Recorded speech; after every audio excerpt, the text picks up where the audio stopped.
Hello, आप सभी का मेरे यूट्यूब चैनल पे स्वागत है और थैंक यू दोस्तों। प्रीवियस वीडियोस में आप सब ने काफ़ी सारे अच्छे व्यूज़ दिए, काफ़ी सारा आपने प्यार दिखाया, काफ़ी सारे लोगों ने कमेंट्स किए, काफ़ी सारे लोगों ने सवाल किए। काफ़ी सारे ऐसे सवाल हैं जिनका जवाब मैं बहुत सारे सवाल हैं जिनका जवाब मैं दे नहीं सकता, बट मैंने कुछ कुछ जो है मोटे मोटे सवाल ले लिए हैं और इस वीडियो में जो है हम उन सवालों पे मोटे मोटे सवालों पे जवाब देने की मैं कोशिश करूंगा इस एसी के बारे में। और आप सभी को अपना इस एसी को ना 1 महीना हो गया है, ठीक है। मैंने 8 तारीख को लगाया था। ये सुबेरे वीडियो अपलोड हो जाएगा, आपको मिल जाएगा सुबेरे 10 तारीख को।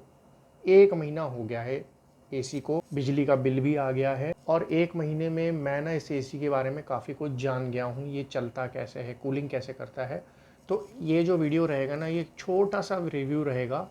अगर आप इस एसी में इंटरेस्टेड हो कि भाई कूलिंग कैसी हो गई करी है, बिजली का बिल क्या खाया है, यूनिट कितने ले रहा है कूलिंग कर भी रहा नहीं कर रहा, अगर आप ये सब जानना चाहते हो ना, तो ये छोटा सा वीडियो प्लीज़ पूरे शुरू से लेके लास्ट तक देखना। आपको इस वीडियो में पूरी जानकारी मिलेगी।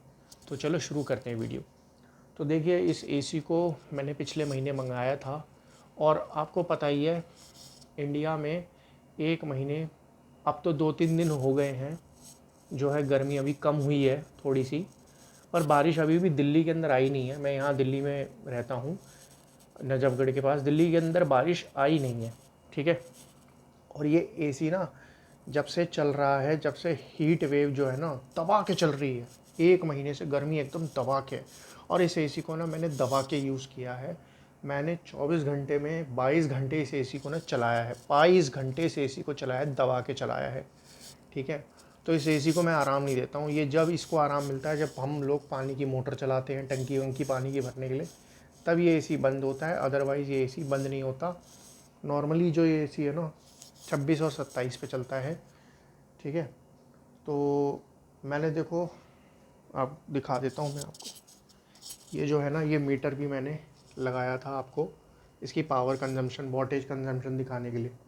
तो देखो, इसका जो वॉटेज है ना, ये 550 से 700 वॉट तक मैंने देखा है। जब भरी दोपहरी में एक दिन गर्मी हो रही थी तो मैंने इसे 700 वॉट तक टच करते हुए देखा था। और अभी पीछे एक दिन बारिश हुई है, आंधी चली है, रात को टेम्परेचर थोड़ा ठंडा हुआ है, तो मैंने इसे 540 वॉट तक भी जाते देखा है। तो 160 वॉट का वेरिएशन मैंने देखा है वॉटेज में।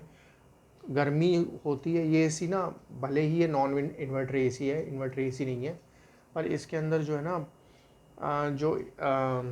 क्या कहते हैं इसको, इसमें ना है वॉटेज का वेरिएशन है 160 वॉट तक मैंने वॉटेज का वेरिएशन देखा। अब जैसे देखो, रात हो गई है, रात के 12 बज गए, तो देखो मैंने 25 पे इसको सेट कर रखा है और जो वॉटेज का वेरिएशन है ना, अभी ये 575 दिखा रहा है। पर जब अभी गर्मी पीछे कम थी तो जो इसका वॉटेज का वेरिएशन, ये 550 वॉट भी जा रहा था। और अभी जैसे दिन में गर्मी कम है तो ये 650 वॉट तक जाता है और मैं इसको ना बंद नहीं करता। इसको आपको बंद करने की ज़रूरत नहीं है, इसकी वॉटेज ही इतनी कम है कि आपको इसको बंद करने की ज़रूरत नहीं है। जब अपने डिज़ायर्ड टेम्परेचर पे पहुंचता है, हम इसको नॉर्मली 27 पे चलाते हैं, जब ये अपने डिज़ायर्ड टेम्परेचर पे पहुंचता है ना, तो ऑटोमेटिकली कट हो जाता है। और जब ये कट हो जाता है ना, तो ये बिल्कुल जीरो हो जाता है। तो इसको करने की आपको ज़रूरत ही नहीं है। दूसरी बात, मैंने इसका जो किलोवाट पर आवर कंजम्पशन है, जो यूनिट है, वो मैंने नोटिस करी है। मेरा जो यूसेज है वो देखो 24 घंटे वाला यूसेज है, 24 घंटे में से 22-23 घंटे वाला यूसेज है। और उसके अंदर जो है ना, इसमें भी वेरिएशन है। अगर देखो गर्मी कम रहेगी, आपका जो है कट मारेगा, क्या कहते हैं, कंप्रेसर बार बार बंद होगा चालू होगा, तो वो भी क्या कहते हैं, एसी स्मार्ट है भाई, मैं इस बात को मानता हूँ। एसी स्मार्ट है। अगर गर्मी कम होती है ना तो काफ़ी देर तक कंप्रेसर बंद रहता है, और गर्मी ज़्यादा होती है तो थोड़ी देर तक कंप्रेसर बंद रहता है। तो इसका मतलब ये नहीं है कि इसमें टाइमिंग फिक्स कर रखी है या बिल्कुल ही बुद्धू एसी है। ये है स्मार्ट है एसी। ये अपने हिसाब से अपने पावर को एडजस्ट करता है थोड़ा बहुत, और अपनी जो वॉटेज है ना, जैसे कंप्रेसर अपने आप बंद कर देता है जब इसको लगता है कि हाँ यार इतनी ज़रूरत नहीं है, तो कंप्रेसर बंद हो जाता है और उससे पावर की बचत होती है, मैंने देखा है। तो जो इसकी यूनिट है ना, तो वो 7 से 11 यूनिट तक मैंने इसको देखा है। मैक्सिमम 12 भी जा सकती है, पर 7 यूनिट हो सकता है कम से कम, और 11 unit depending on the temperature of this of your room. तो अब देखो, मेरा जो रूम है ना वो अप्रॉक्स 90 स्क्वायर फीट का है, ठीक है। 4 लोग इसके अंदर सोते हैं। वैसे ये तो 2 BHK का अपार्टमेंट है, ठीक है। 4 लोग अंदर सोते हैं एक ही रूम में अभी, क्योंकि यहाँ पे हमारे यहाँ पे एक ही AC लगा है पूरे घर के अंदर, ठीक है। ये 2 दीवारें हैं, देखो इस पे भी धूप आती है डायरेक्ट, इस पे भी धूप आती है। और जो आउटडोर यूनिट है ना, वैसे वो थोड़ा सा छज्जे के अंदर है, पर उस पे भी धूप जाती है।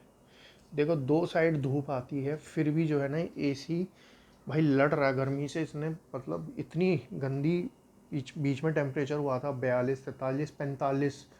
और आपको आपको तो पता ही है, लोग कह रहे थे 50 के ऊपर चला गया दिल्ली के अंदर। फिर भी इसे AC ने ना कूलिंग करने की पूरी वो करी। और देखो हमारा सेकंड सेकंड फ्लोर का है।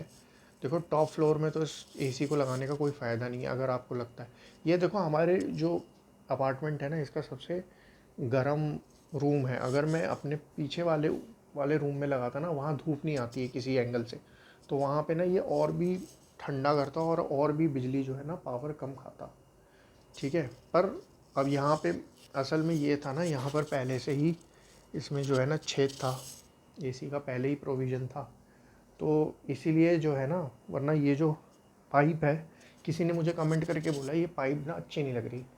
और देखो AC को ना हम यहाँ नहीं लगा सकते, इसे बीच में लगाना था, और ये पहले से ही प्रोविज़न था, तो हमने क्या किया, हमने यहाँ पे लगाया।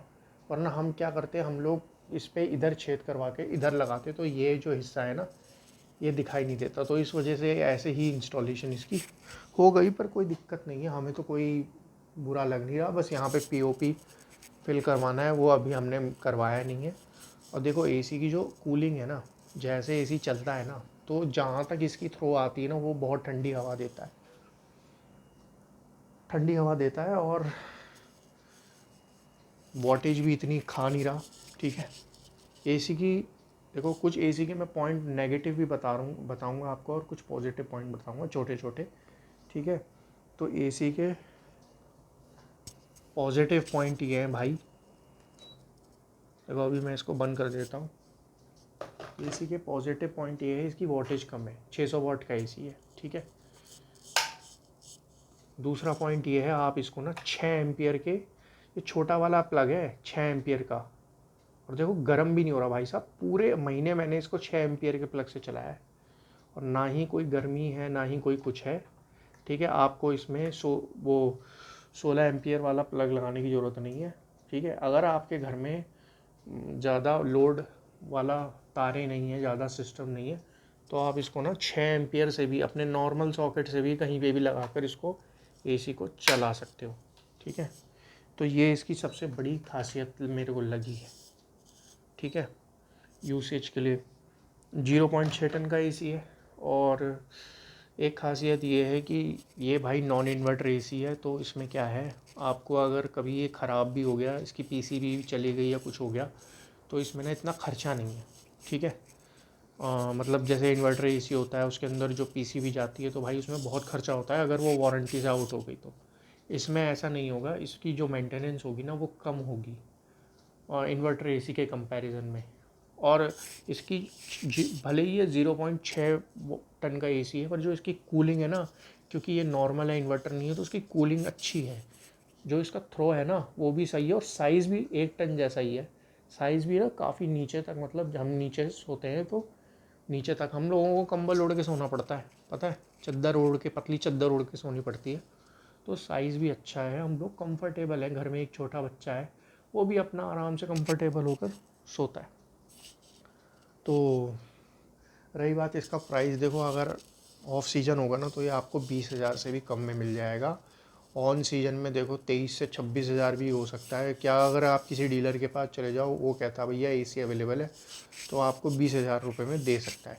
और पॉजिटिव यही है, इसका पावर कंजम्पशन है, कूलिंग एक छोटे AC के कंपैरिजन में, क्योंकि ये नॉर्मल AC है तो उसकी कूलिंग अच्छी है, ठीक है। पर इसको जो है ना, उन लोगों को लगाना चाहिए इस AC को जिनके घर में मतलब कुछ कंडीशंस हैं, वो अगर मीट होती है। 90 स्क्वायर फीट से कम का रूम है, धूप नहीं आती, बेटर रहेगा। और भाई टॉप फ्लोर पे तो बिल्कुल नहीं लगाना, इसको लगाना है सेकंड फ्लोर, फर्स्ट फ्लोर या ग्राउंड फ्लोर पे।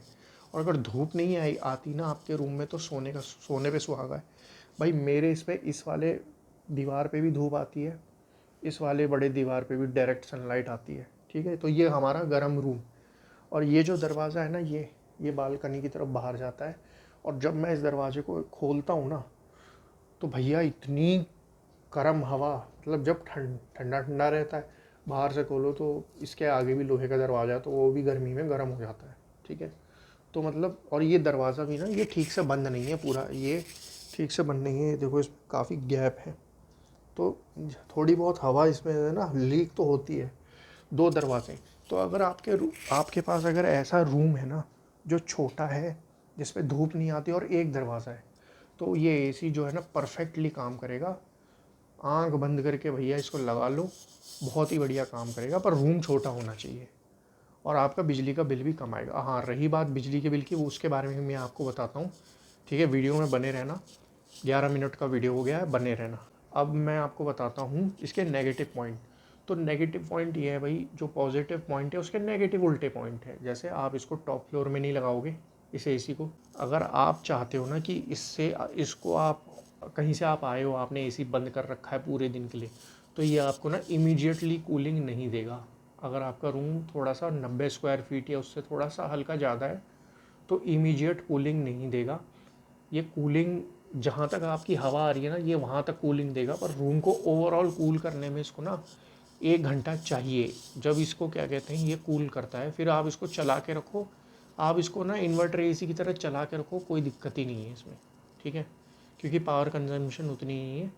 तो यही है कि अगर आपको इमीडिएट कूलिंग चाहिए, जैसे भाई 1.5 टन के एसी में आता है, विंडो एसी में, बड़े विंडो एसी में आता है, तो भाई वो तो बिल्कुल आप चलते ही कमरा एकदम ठंडा कर देता है, वो चीज़ इसके अंदर नहीं है। आपको इस एसी को ना चला के रखना पड़ेगा, तब जाके ये ठंडा होगा। तो फास्ट कूलिंग नेगेटिव पॉइंट है इसका, बड़े रूम में लग नहीं सकता, वो नेगेटिव पॉइंट है।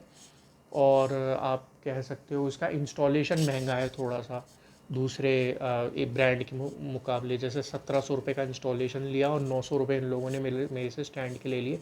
पर फिर भी मुझे क्यूरियोसिटी थी इस एसी को लेने की, तो मैंने जो है इस एसी को ले लिया। तो ये वीडियो वगैरह बनाया मैंने, और भी कई लोगों की क्यूरियोसिटी थी कि भाई इतने छोटे एसी, 0.6 टन के छोटे एसी, 600 वाट के एसी को लगा के क्या मिलेगा, क्या हमें बिजली का बिल आएगा, क्या होगा, कैसा होता है भाई छोटा एसी। और मुझे सस्ता एसी चाहिए था, तो मेरे को ये लेना था। तो यही इसके जो है ना नेगेटिव पॉइंट है। और बस यही है, देखो अभी भी ये देखो कितनी ठंडी ठंडी हवा दे रहा है, मतलब कोई दिक्कत ही नहीं है। अब देखो मैं आपको ना बिजली का बिल दिखाता हूँ उसका। तो ये रहा भाई बिजली का बिल, मेरे पास हार्ड कॉपी नहीं है, ठीक है, देख लो।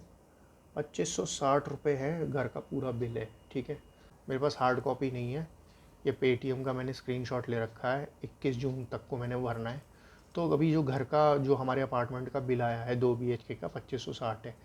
अब इसके अंदर देखो हमारे पास वॉशिंग मशीन भी है, हमारे पास एक 180 लीटर वाला फ्रिज भी है, ठीक है, 8-10 LED लाइटें हैं, एक पानी की मोटर है, ठीक है, हैं। तो ये सब चीज़ें हैं, पंखे हैं, और BLDC वाले नहीं है, नॉर्मल जो 80-80 वाट के जो होते हैं उषा के, वो वाले पंखे हैं दूसरे रूम में। तो घर के अंदर देखो और भी कंजम्पशन है। कंप्यूटर है मेरे पास, इतना बड़ा तो मेरे पास कंप्यूटर, डेस्कटॉप है मेरे पास गेमिंग वाला। तो मतलब ये सब मेरे पास जो है ना, ताम झाम भी है, तब जाके भी 22-23 घंटे जो रोज़ चला कर भी देखो 2560 रुपये बिल आया है, ठीक है। अगर आप वर्किंग में हो, आप मतलब रात को आते हो और शाम को आते हो, खाते पीते सो जाते हो, और सवेरे बंद करके चले जाते हो, तो फिर जो है ना आपका बिल इससे कम भी हो सकता है, 1500 रुपये भी हो सकता है, और 1200 रुपये भी हो सकता है, 1800 भी रुपये भी हो सकता है। पर देखो इसको मैक्सिमम दबा के चला कर भी ना 2500 रुपये से ज़्यादा बिल नहीं आया है। और अब बस यही है, देखो अब कई लोगों को ये ज़्यादा लग सकता है, पर कई भाई, अगर आप एसी को, एक तो नॉन इन्वर्टर एसी है, और आप इसको 22-23 घंटे चला रहे हो, आप बंद ही नहीं करते। हमारे घर में पहले भी यूसेज पैटर्न ऐसे ही था, मैं 2 एसी इससे पहले यूज़ कर चुका हूँ, वो इन्वर्टर एसी थे, तो ऐसा ही यूसेज पैटर्न था। तो एक एसी तो घर में भाई सबके चलता है, इतने गर्मी में मतलब एसी बंद करना तो मुसीबत है।